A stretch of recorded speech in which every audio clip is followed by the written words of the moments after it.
asking someone to repeat their name in English. Becky here. Hi, I'm John. In this lesson, you'll learn how to ask someone to repeat their name if you didn't catch it. The conversation takes place at a trade fair. It's between Linda and Paul Henderson. The speakers are strangers, therefore they will speak formal English. Okay, let's listen to the conversation.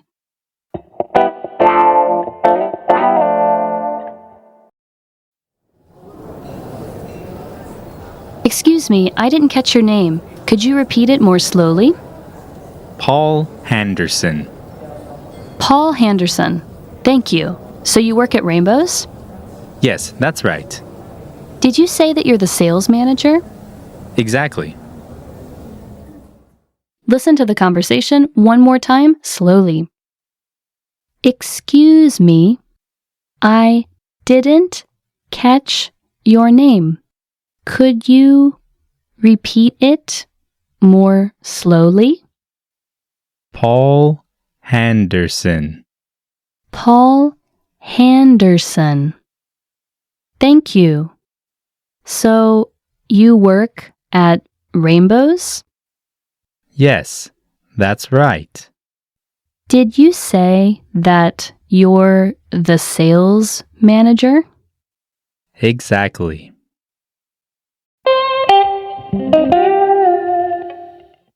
We just said that the conversation was formal.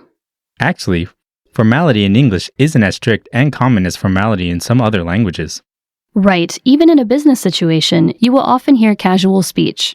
It's best, however, to always start out as formally as possible and then become more casual when it's appropriate to do so. For example, in first meetings, always refer to everybody by their title, such as Mr. or Ms., and their surname, and continue to do so unless you're told to just use their surname or first name. Another tip is to use full sentences without dropping any words or any syllables when you speak. Also, there are some phrases you can use to make your English sound more formal. For example, would you instead of will you. For example, you could invite your new client to dinner by saying, "Would you join us for dinner?" Okay, now on to the vocab. Let's take a look at the vocabulary from this lesson. The first word is To catch. to reach and grasp. To catch. To catch. Next we have To repeat. to say again. To repeat. To repeat. Then we have Slowly. with decreased speed. Slowly. Slowly. Next there's To work. to function. To work. To work. And lastly, Exactly. perfectly, not more or less. Exactly. Exactly.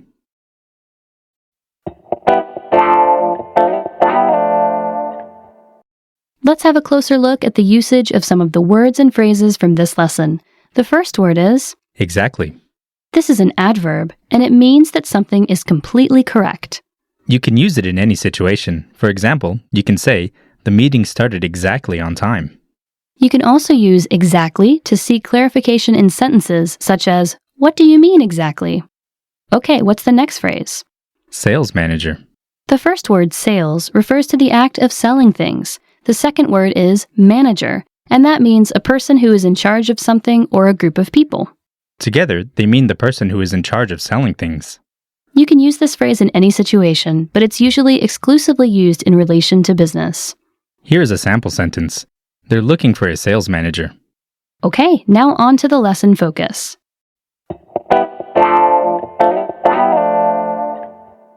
In this lesson, you'll learn how to ask someone to repeat their name when you didn't catch it. After someone has introduced themselves, you might still not know their name. Right. It can be difficult to catch someone's name if it's a name you haven't heard before, or if they speak too quickly or too quietly, or if your surroundings are noisy. In these cases, it's fine to ask the other person to repeat their name. First, it's best to start with a polite apology such as, "I'm sorry," "Excuse me," or "Pardon me." Next, explain the problem. You can say, "I didn't catch your name," or "It's a little noisy, so I couldn't hear your name." If you want, you can ask them to repeat their name, but often just explaining that you didn't hear them is enough. So altogether you can say, "Excuse me, I didn't catch your name. Could you say it again, please?" Or you can just say, "I'm sorry, I didn't catch your name." Sometimes the problem is that the other person is speaking too fast. In that case, you can ask them to speak slower. We can use the phrase, "Could you repeat it slowly, please?" with the phrases we just introduced. For example, "I'm sorry, I didn't catch your name. Could you repeat it slowly, please?" Another option, and also a shortcut, is saying, "Pardon me," or "Excuse me."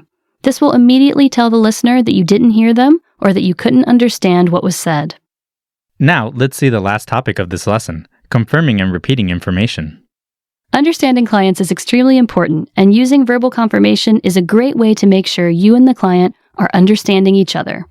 It's almost like repeating what the other person has said, but there are a few differences. Right, when you can repeat or confirm what the client has said, you should restructure the phrase and put it in your own words. For example, if the client says, "We're thinking of changing suppliers," you could reply with, "Oh, so you might be looking for a new supplier?" Another good reason to confirm information is that it makes it easier to remember. Right. Some people say that when you meet a new person, you should repeat their name 3 times in your first conversation to help you remember their name. Give it a try, but make it sound natural. That might be difficult, since native English speakers rarely call each other by name.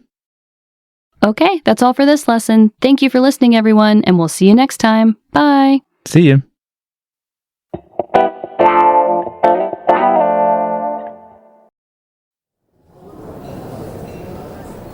Excuse me, I didn't catch your name. Could you repeat it more slowly? Paul Henderson. Paul Henderson. Thank you. So you work at Rainbows? Yes, that's right. Did you say that you're the sales manager? Exactly.